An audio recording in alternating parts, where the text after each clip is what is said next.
Welcome to my channel, Notorious Crafts. In this video, I will show you how you can turn charms into dollhouse miniatures. Previously did a video showing you some charms that you could use as miniatures, but many of you had requested for me to do a video showing you how to actually turn the charms into miniatures. So I made this just for you guys. Here are some of the supplies that you will need, and I'll put links to the ones that I can find down below. First off, you will need some cute charms. This little gumball machine and the little bird cages I got at Michael's craft stores, and some of the other ones I bought online, but you can find them anywhere in jewelry making aisles of craft stores. Some of the charms that I'll be using today is this train charm that could make a really great miniature toy train, a little tiny gingerbread charm that could also just be a little tiny gingerbread man for your dollhouse kitchen during the holidays. This lion plaque that I thought would be great inside of a miniature castle, this little tiny miniature mirror.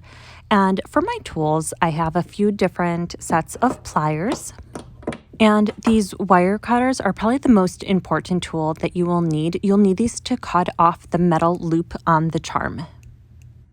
And I have 2 sets of pliers, and I will use these to remove the jump rings from the charms. If you don't want to cut off the metal loop with pliers, you can always hide it with some rhinestones or these little mini pearls.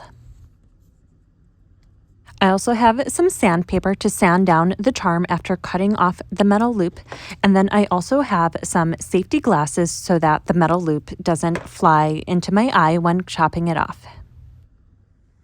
First, I'll show you how to remove jump rings from charms on this miniature birdcage charm. If you really wanted to, you could just leave it on. It's not too noticeable, but for the purpose of this video, I'll show you how to remove it. So you'll start off by grabbing one of your pliers. I'm going to hold the jump ring using the pliers, and I want the pliers to be really close to the opening of the jump ring. And then I grab my second set of pliers, and then I grab the other end of the jump ring, and then I twist to get the jump ring to open. And now that I created an opening in the jump ring, I can remove it directly off the charm. I decided not to cut off the metal loop at the very top of the cage. I thought it adds to the decoration of the overall miniature, so I'm going to leave it on. But if you really want to cut it off, you definitely can. Next up is this little tiny gumball machine charm. This one is for sure my favorite. It is just so cute. I'm really excited for this one. So this one has a lobster claw opening as well as a jump ring. So just like with the other charm I showed you first, I'm going to remove the jump ring on this one using my pliers. I always use 2 pliers to remove jump rings. Sorry, it's really hard to get this one to focus. With using both of the pliers, I just twist to get the jump ring open, and then I could take it off the charm as well as the lobster claw. I really love this one. I'm not going to take off that metal loop at the top just because this has an enamel on the very top of it. I could paint over after I cut it to cover up where that metal part is, but I think I'm just going to leave it as is. I'm going to place this one inside my miniature Valentine's Day diorama, and it goes so perfectly inside. This next method that I'm going to show you is going to require the safety glasses to go on.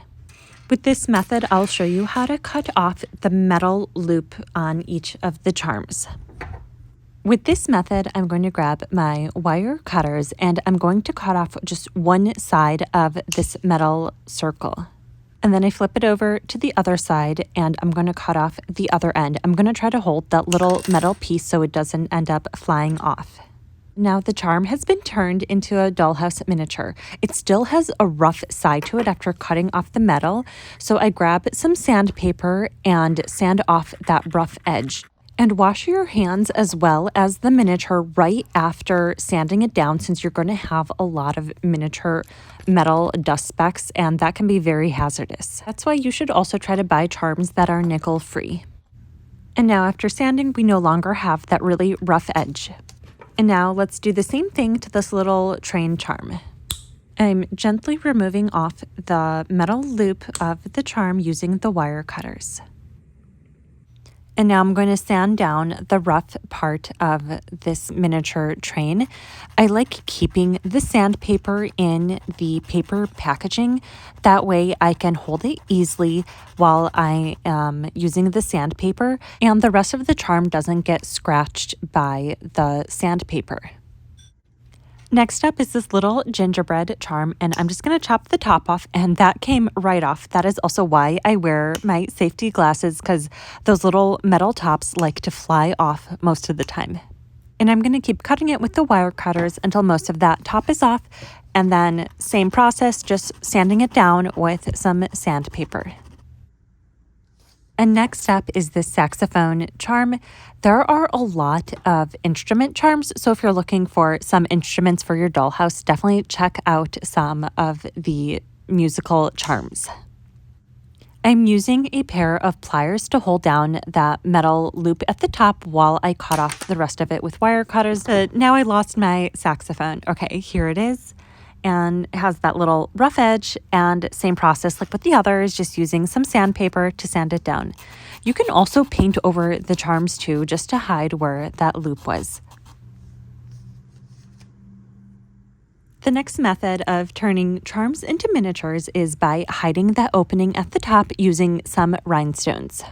It helps by having rhinestones of many different sizes because some of the openings can be bigger than others. For this one, I decided to use a red rhinestone at the very top since I thought it fit in very well with the crown that's at the top of this. You can use whatever you want to hide that opening. It doesn't have to be a rhinestone. For this little tiny mirror that I have, instead of removing that metal opening, I decided to keep it, and I'm going to add these little miniature pearls. They are the perfect size to go into the metal loop.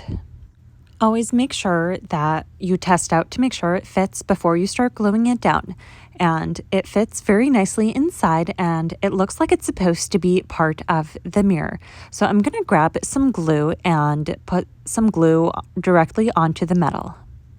I applied some of the glue onto a toothpick, and this will be a great way just to put it around that metal piece at the top. This glue that I'm using does dry clear, so I don't have to worry as much about it going over the edge. And now I'm just placing the pearl directly in the center, and I'm going to leave it on the side to dry. So those are some of my tips and tricks for turning jewelry charms into dollhouse miniatures. If you have any questions, leave them down below in the comments section, and so that we can all learn from each other. Thanks so much for watching my video. Don't forget to like this video and subscribe to my channel, and I'll see you guys in the next video.